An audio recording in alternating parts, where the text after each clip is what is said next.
اس channel کو subscribe کریں، like کریں اور شیئر کریں۔ بسم اللہ الرحمن الرحیم۔ ماہ رمضان پروردگار کا مہینہ ہے اور شریف اور عظیم ترین مہینہ ہے۔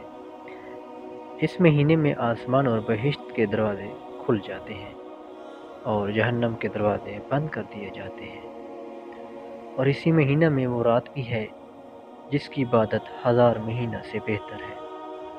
لہٰذا دھیان رکھو کہ تمہارے شب و روز کس طرح گزر رہے ہیں، اور اپنے اعضاء و جوارح کو معصیت پروردگار سے محفوظ رکھو۔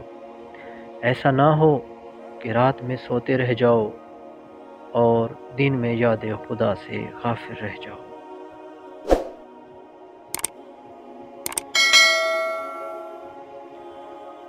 ایک روایت میں وارد ہوا ہے کہ ماہ رمضان کے ہر دن کے آخر میں وقت افطار پر پروردگار 10 لاکھ افراد کو آتش جہنم سے آزاد کرتا ہے، اور شب جمعہ اور روز جمعہ میں اتنے ہی افراد کو ہر ساعت آتش جہنم سے آزاد کرتا ہے، چاہے وہ کسی عذاب کے مستحق ہی کیوں نہ ہو۔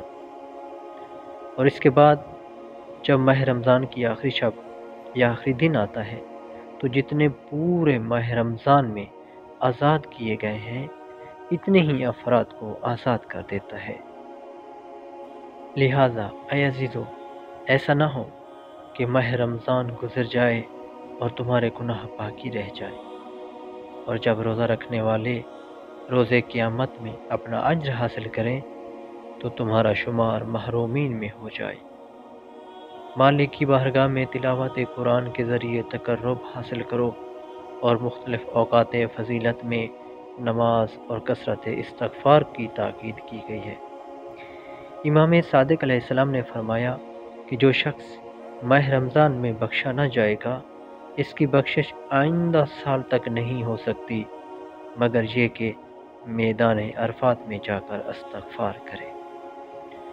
لہذا اپنے آپ کو حرام سے محفوظ رکھو اور حرام چیزوں سے افطار نہ کرو، اور وہ طریقہ اختیار کرو جس کی سفارش امام صادق علیہ السلام نے کی ہے کہ تم روزہ رکھو تو تمہارے کان، ہاتھ، بال، کھال اور تمام اعضاء سب محرمات بلکہ مکروہات سے بھی پرہیز کریں،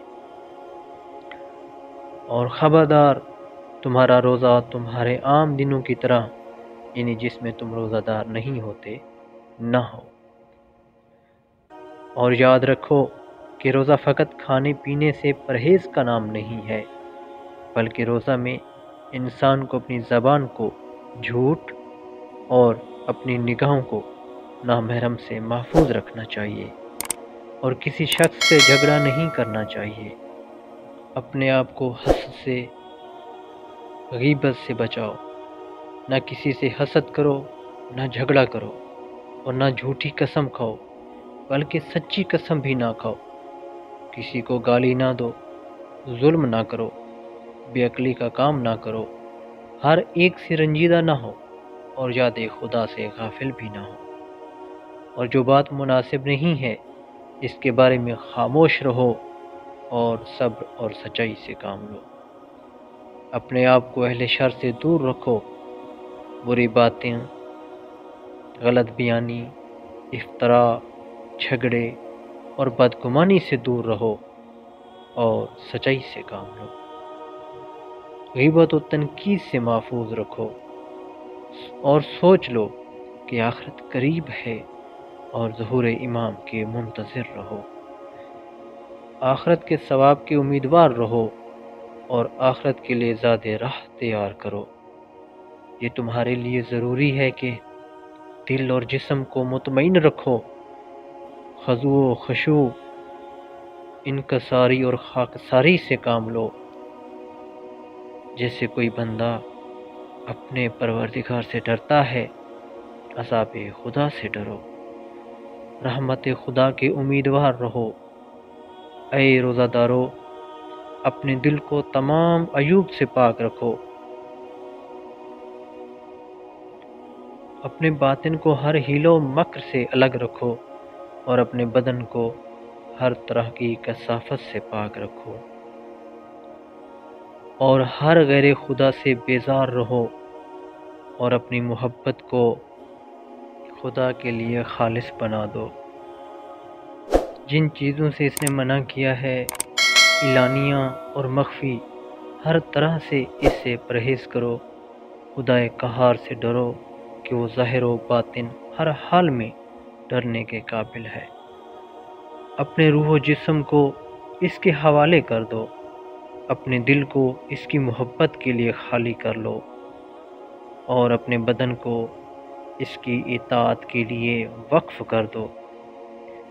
اگر تم نے یہ سارے کام کر لیے تو گویا وہ کام کیا جو ایک روزہ دار کو کرنا چاہیے اور اپنے مالک کی اطاعت کی۔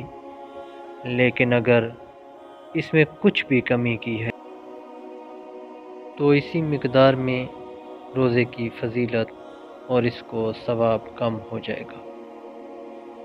میرے پیدر بزرگوار نے فرمایا ہے کہ رسول اکرم نے روزہ کی حالت میں اپنی ایک زوجہ کو کنیز کو برا بھلا کہتے ہوئے دیکھ لیا تو اس خاتون کے لیے کھانا طلب کر لیا۔ انہوں نے کہا کہ میں روزے سے ہوں۔